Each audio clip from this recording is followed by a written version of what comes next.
Subhanallah, habang tumutulong sa Cebu, nasusunog ang Davao.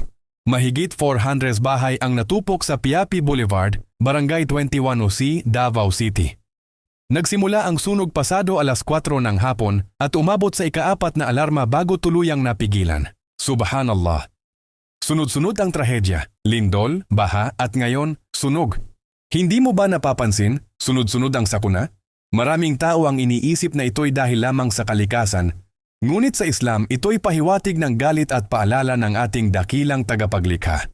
Oras na para magising sa katotohanan at manumbalik sa tunay na naglikha, ang Allah subhanahu wa ta'ala. Subhanallah, kahit sa gitna ng trahedya, ang pagkakaisa at pagtulong ng bawat isa ay biyaya mula sa Allah. Sa bawat kabutihan at pagtulong, lumalapit tayo sa Kanya at nabibigyan ng lakas ang ating puso sa gitna ng pagsubok.